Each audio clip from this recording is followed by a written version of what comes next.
That was the most impressive drive of the season. It was death by 1,000 paper cuts. It was Chiefsy to go through the way that they did it. Josh doing it with his legs. They got a flag. When he got the ball to Shakir, and then Taron Johnson made a play, and then Josh ran the ball. They basically had taken the will away from the Colts in this game, and it was good to see him come back and play strong towards the end of the game.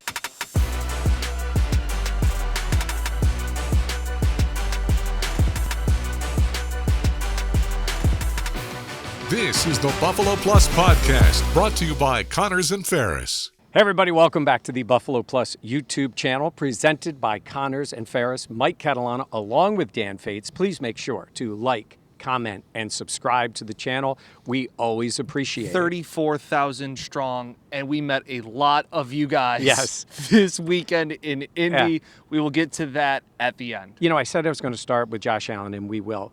Let's start with the crowd. Okay. Go ahead. I'm going to go all by you. I have been one of those people that have said when there's going to be a takeover, I have been the one that has been like, we'll see. Even if you have 5,000 Bills fans travel to an away game, which is a ton of people, in a stadium of 65,000, it just looks like 1/10. Around the city last night, we had the sense that this was going to be a lot of Bills fans. I think this was 33% Bills fans, and an unbelievable showing. Once again, I tweeted out a couple of the pictures and the players going off the field. Right over there. Yes. Right over there. Yes. Just a sea of Bills Mafia. So, yeah, it was cool. And the players do notice. I mean, they're always complimentary of the fans, but when they walk out here and it's loud, like it's noticeable. So that was great. Let's talk about the game. Let's talk about Josh Allen. We will get to the negative things on Josh. Let's talk about the way he closed out the game, the way the team closed out the game, shorthanded, really, on offense. Yeah, they were without Cooper. They were without Keon. Dalton Kincaid hits his knee at some point late in the second quarter. Came back in the third quarter, but then was out again. Yeah. And at times they lost on that final drive. They were also without Spencer Brown. Right. They were playing with one hand tied behind their back. And like you said, Mike, it wasn't pretty the entire game. Right. They found ways to get it done. Yeah. And Josh, my biggest thing that stood out to me for Josh today was for something you've criticized him a time or two before. Okay. The RPO game worked. Yeah, because he hasn't been great at it. Nope. And he really caught the Colts a few times on that. He was good in his movements with the football. Yep. But at the end of that game, you know, when they had made their series of plays, when he got the ball to Shakir, and then Taron Johnson made a play, and then Josh ran the ball, they basically had taken the will away from the Colts in this game, and it was good to see him come back and play strong towards the end of the game. That drive, when they had the ball with about little over 8 minutes, and they were up by 10, and I kind of was thinking they were backed up, I think, on their own 10-yard line. They had a couple of penalties in that drive. They shot themselves in the foot a little bit. That was the most impressive drive of the season. It was death by 1,000 paper cuts. It was Chiefsy to go through the way that they did it. Josh doing it with his legs. They got a flag. And then you hit Khalil Shakir. I do not understand how that man can go through such tight areas, bouncing off guys. Shakir, And Sean McDermott was great about it. He goes, well, I'm a short guy. He's a short guy. He goes, so I can't really see. He goes, but I could hear the crowd react to it. It's maybe a 1-yard pass that Khalil takes 30 yards. Yeah. So Josh ends up getting it done. They end up winning the game. I mean, they won by 10. They were up 17 late in the game. You know, credit to me. I picked him to win by 10. You did. Yeah. Anyhow.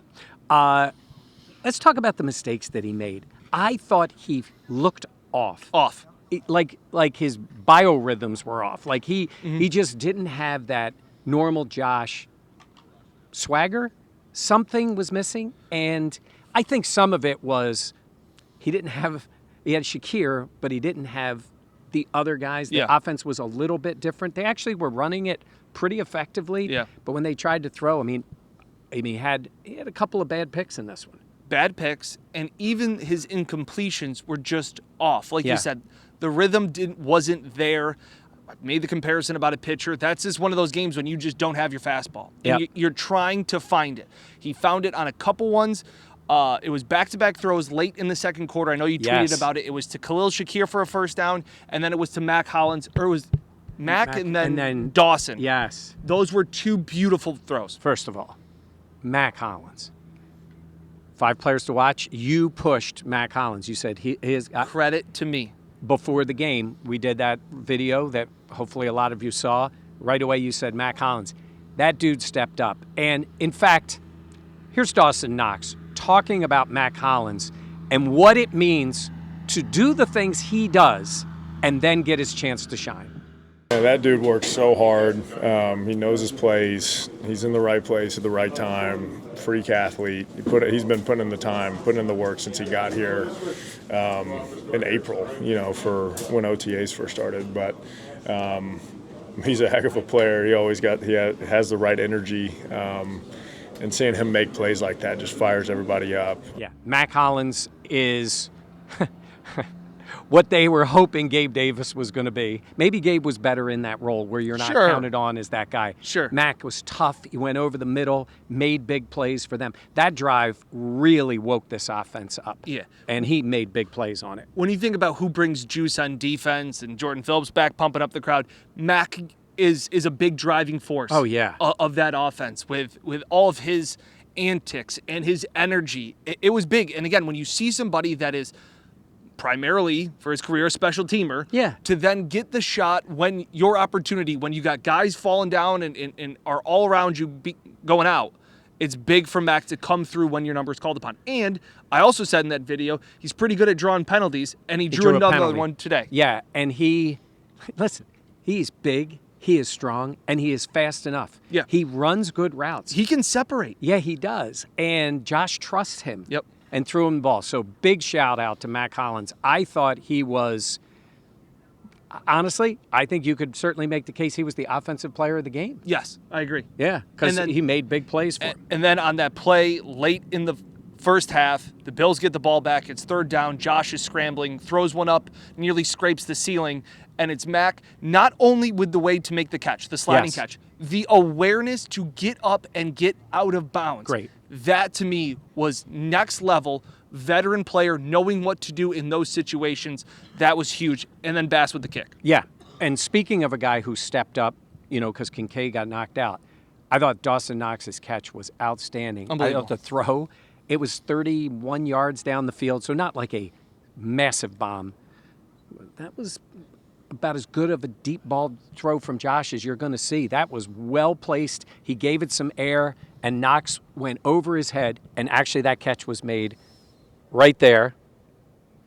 I thought that was great. I thought that was needed, and Dawson really came up with a big play. That was one of those plays that we had talked about earlier in the year where they didn't have rhythm. That was Josh, a little play action, drops back, on time, on rhythm, sees his guy, and just lets him run underneath it. Yeah. Phenomenal. Yeah, it was great. I want to get into the running game. I do want to mention this week, Wednesday, we will be at Whalen Brewing Company in Orchard Park. Jenna with us, Dan and I will be there. We'll be recording the podcast live Wednesday. The podcast starts at 7. If you get there earlier, we've heard from people that have been there a lot. It's a great spot. Yeah. They're going to have a lot going on that night, so I just wanted to mention it. Come out and see us. We enjoy talking to everybody. All right, we'll get to more about that later. Let's talk a little bit about Joe Brady's game. I thought the run game was pretty good, and I thought he got away from it. Now, they were bringing pressure a lot. I agree. And I think the Colts were trying to get on the run game. They were certainly getting after Josh. But, James Cook was running for about 5 yards a pop, and I thought they got away from it a little bit too early. And I didn't think they were able to get in the flow with all of their wide receivers that were out, like we have mentioned. I thought there would have been more of an emphasis to get Ray Davis involved in the offense, and he wasn't. 2 or 3 carries on the day, not really enough where we saw the week before him being a driving factor of the offense. So I thought with other guys down, he would step up and lean on him. It did feel a little clunky at times. Yeah. Josh, again, we talked about it. He just was a little bit off, the interceptions. And I'll say this about what I don't like about this offense. Okay. I think they're better when Curtis Samuel's not on the field. Well, he made a few plays early. They seem to be trying to force it to him at times. Yeah. The offense, it just feels clunkier when he's on the field. Yeah. I mean, it was surprising. I mean, I think they threw to him like 4 times in the first quarter. Yeah. Yeah. He made a few plays, caught the ball. The pick was to him. Josh just seemed late. Yeah. Like, it just doesn't feel synchronicity. Some of that stuff. Yes. Just doesn't That they feel didn't have. perfectly in sync when Curtis is on the field. Yeah, there was no doubt that might have been the case. All right, oh, by the way, I wanted to also mention, while we're talking about the offense, I liked all of Sean McDermott's fourth down calls. Yeah. I did not mind them going for it on 4th and 3. Wasn't my favorite. Yeah, because sometimes everybody's like, first of all, Josh missed wide open Kincaid the play before. It's in the first half of the game. I get it. You always want to pile up the points. A lot of teams in this league are going for it there. Yeah. They have Josh Allen. He knew he had just missed on a play. That's usually when Sean would be saying afterward, hey, I went back to him because he's Josh Allen. He knew he missed one there. Yeah. But these are it's funny. It's like he went for it on the 4th and short in their own territory, but it was 4th and really short, and you get it. And that just gets set aside. Yeah. Those are decisions that you make. I honestly thought you could make the argument to kick the field goal, but I thought his decisions were fine. Sometimes I think about in those situations, it's momentum. And I felt like you gave a little bit of momentum back not converting on that 4th down. With that being said, everything else I was totally fine with. Yeah. And Tyler Bass, he's back. Yeah, I tweeted that right away. It's like, because now he goes out there, definitely has confidence. And we were looking before halftime, before Josh made that play, thinking, how far back would they let him try one here in this dome with a window open? How Beautiful far would they let him kick? But he looked great in those kicks. Look, the sweet spot in this league is like 45 to 55. Yeah. You got to make those in the NFL to be an elite kicker.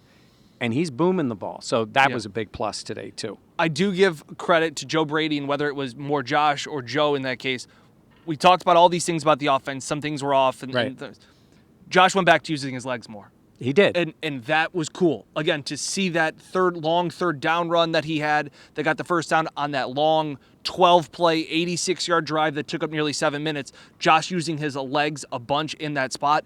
We haven't seen a lot of that, whether that's the hand, whether that's the ankle, things like that. It was good to see that come back. All right. We've been talking here for a while. We've been talking about the offense because of the way the flow of the game went. But the defense won this game. Absolutely. Let's start with Taron Johnson. Taron, he should have had 2. Should have had 2. Terrell should have also had 1. But I'm talking about a touchdown. I think if he gets that second one and holds on to the ball, he's gone. That's a pick 6. All right. He jumped the route, got his hands on it. He caught that one like a defensive back. But the first one was Rasul with a block. Yeah. Sent him in for the time. It was Rasul, right? Yep. With that block. Yep. Great to see him. Our friend Matt Bove at Channel 7 tweeted out, that's the biggest pick 6 in Taron Johnson's career. Of course he was kidding, because we know what happened in the Baltimore playoff game. Most of the responses were what you would expect. This guy knows nothing about football. That's really good. He knew it. It was funny. You got to have a sense of humor. But Taron made that, and he should have had another one. I think he should have had another one. So, well, I thought they could have had Bernard could have had a third to start the game. They could have picked off Flacco on the first 3 possessions. Who? Terrell Bernard. No, but they could have picked off who? Flacco. Boy, I said, man. I listen.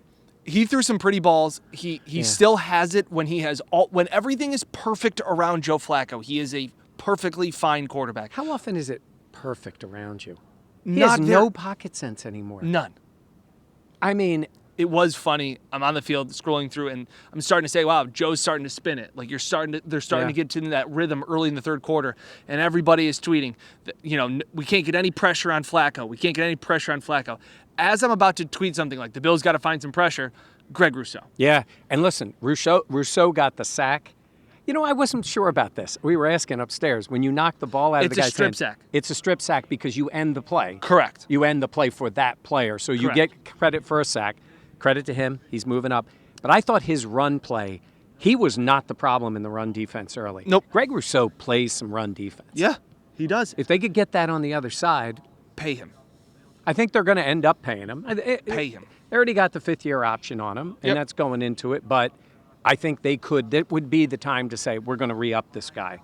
That's a bean issue for the offseason to do that. But I thought he was great. Taylor Rapp came up with an interception late that sort of ended it. Yeah. By the way, can I tell this story? It's kind of odd. I'm up in the press box. Not odd.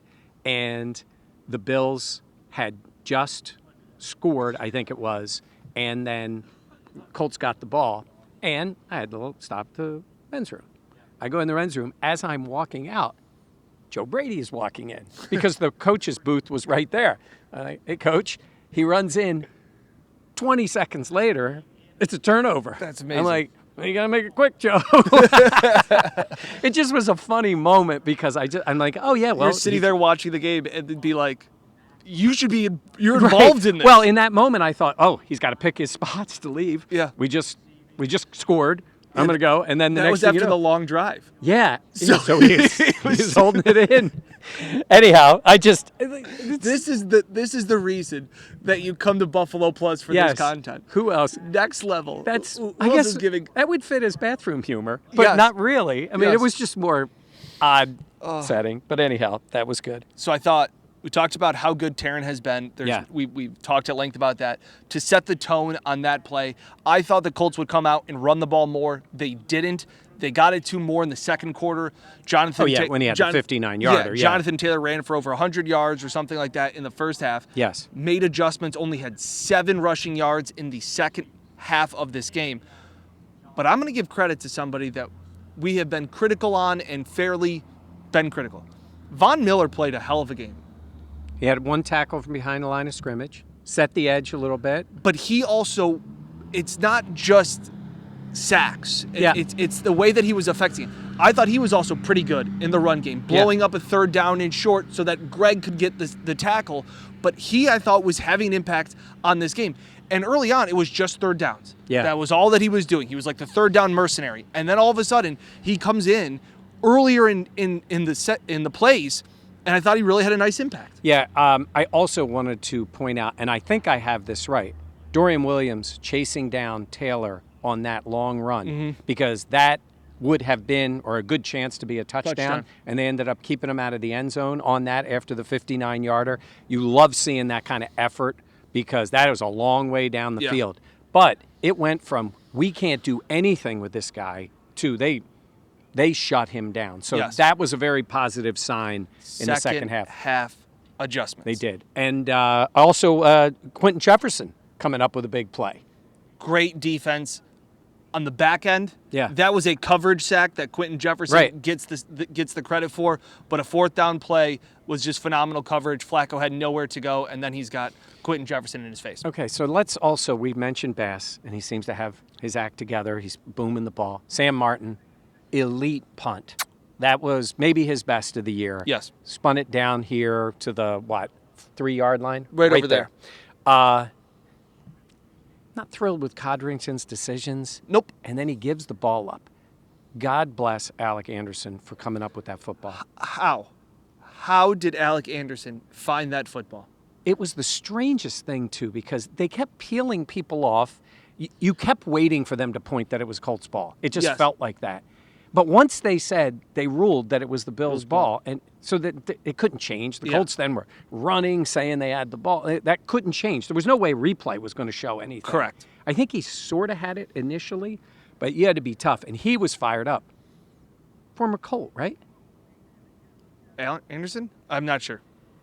It's in my head for some reason. A lot of stuff rattles around in here.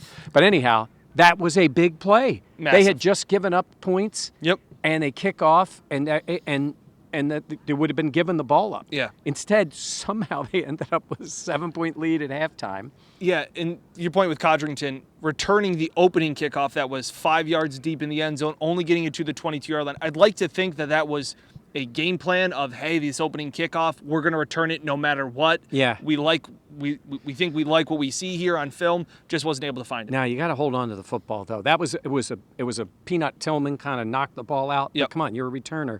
That's your moment. Biggest thing is ball security.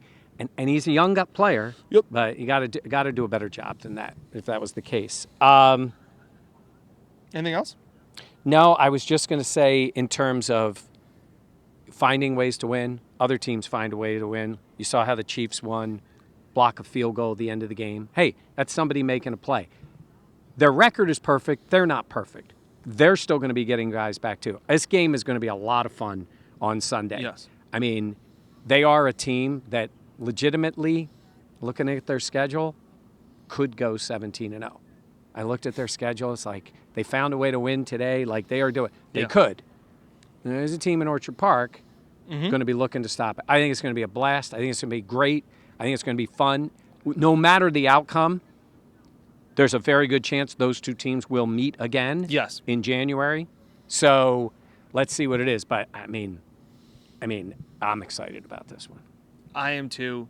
And this could be a look-ahead spot for this team. 1 o'clock game against a lonely Colts team and all of this stuff, and they were able to stay focused. 10-point lead, giving up 13 unanswered, then kind of taking over the game from there. Sean McDermott was asked about how did he keep his team focused this week, knowing what's coming next week. Just very intentional this week on the focus because there's got a lot of young guys that we're counting on to play meaningful minutes and plays, and you guys write about, hey, this is probably, I don't know, I don't pay too much attention, but Derek gives me the heads up on some things from time to time, and this is a week-to-week league, and you guys know that. You've been around for a long time. Sean, might like what you read. That's a while. I do it in the off season.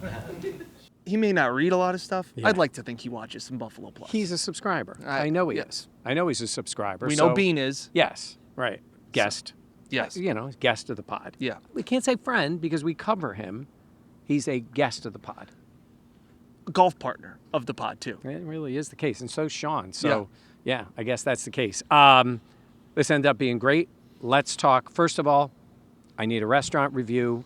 We've been there. Everybody wants to know Elmo's. 12 out of 10. I thought it was phenomenal. And the reason that I think it was better this time than all the other times, the medium rare plus. I thought the Yeah. medium rare plus was a really nice touch. So, explain. Okay, so we get the shrimp cocktail. Obviously, that's great. We Yeah. did the navy bean soup, Great. tomato, some pork, some beans in there. Really good. And then I'm getting a strip. You Yeah. got a filet. Yep. I usually like my steaks medium rare. Mike likes them, you said. Just in between, I said between medium rare and medium. Like, I don't like it. You don't like a cool center. No. Okay, so when I ordered medium rare, he said red with a cool center, and I said yes. You then said that, and he goes, "What? We'll do medium rare plus." And then Matt Beauvais got medium rare plus, and then I didn't want to be the only one that way we can keep all of our steaks the same temperature. I got medium rare plus. It was phenomenal. So good. And what was even cooler about it than anything else were the amount of people that we saw waiting before our reservation that were subscribers. You got a list. We appreciate that you're listening. We appreciate you're taking restaurant advice from us. They wanted to be they're in Indy. They're coming for the game. Go ahead. We Go met ahead. outside. Yep. Liz and her husband and their friends, and they were the first ones that Yeah. said she taught with my mom at middle school in Rochester, so that was funny. And she goes, "Yeah, we got this reservation because we heard you guys talking about it." So that was cool. Tom, big shout out to Tom. We got to talk with him, have a beer with Tom. Yep. Big subscriber. He believes that Dan is right. Like, that was a cool moment. It was a big thing for me. And he really was not a fan of Mike for the longest time. No. Was Yeah. not a fan of I mine. thought I was too negative. And it was Can his- you be that? and his brother was Mark. And he's a fan of you. I know. His brother was Mark.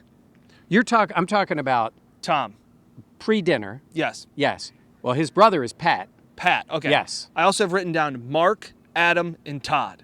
So Mark was when we were walking to our table. He was Yes. there with his wife. Yes. And then Adam and Todd came up to us after After dinner. dinner. They also said they got here they were at Elmo's because of us. And I believe Josh was there last night. Josh was supposedly there. That's what we heard. He was snuck in, had a basement table with some of the guys. He might have. Josh, next time, if you can't get a res, talk to Dan. He knows people there. Glenn was our server. Oh, He was phenomenal. legend. We should have we should have gotten a cut for some of the tables that we brought in. Yeah. But again, just a really cool moment. We started this YouTube channel as just a way to produce some content. We never thought it would have 34,000 subscribers and continue to grow. It was Yeah. a super cool moment to talk with people that say, hey, we love the channel. Not just the content, but just you guys. Like, we just wanted to come here, knew you guys had a reservation at 8:30. That's why we're here. That was cool. I love the stories of people traveling to the games. Some people said, I used to have season tickets. I don't want to spend all that money. So we go to 1 or 2 trips a year. Yeah. Or come to Indy because I had friends here. The one, has a friend in Indiana, so they meet up here. They're Bills fans. They go to the game. It really is something to see people enjoy themselves. And this was substantial. Not a bad trip. You Yeah. can jump in the car, get here. Buffalo's like 7 hours, but the stadium, elite, this place is great. So, but it was fun to see all those fans and to see them, and we appreciate everything they said about Buffalo Plus. Also met 4 nice women on the side. Pregame, took a picture with them. Their names escaped me, but they're from Rochester. They were also big fans of us as well. But again, Liz, her husband, Tom, Mark, Adam, Todd, really appreciate it. Yeah. And again, Wayland Brewing Company, or Wayland Brewery. Brewing? Wayland Brewing Company, Orchard Park. We'll put it up on the Wednesday. screen this Wednesday. By the way, two things people say. We love Buffalo Plus, and they say, where's Jenna? Yes. Jenna will be there. Jenna will be there Wednesday. She'll be at the game with the Chiefs Sunday. We'll have the content all week long with the team, so it's going to be fun. 8-2. Yeah. 8-2 for the first time since '93. Yeah, I covered that team. I was 2. I covered that team. That's going back a little time. That team went to the Super Bowl. They did. They have the defending Super Bowl champs coming in. Yeah, on that's Sunday. going to be a lot of fun. All right, that's going to do it for us. Please make sure to like, comment, and subscribe. Remember where we're going to be on Wednesday in Orchard Park. For Dan Fates and Jenna Cottrell, I'm Mike Catalana. Thanks for watching Buffalo Plus, and we'll see you next time. We stopped recording this video, and then I remembered I have to mention MVS's performance for the Saints, who beat the Falcons in this one. Big day for Dan. It doesn't count, number one. And number two, if you see his touchdown, I think he fumbled the ball before he got in the end zone. So he stepped out. You're thinking of one of the plays he had. Oh, it wasn't It the wasn't touchdown. a touchdown. Doesn't matter. All right, MVS.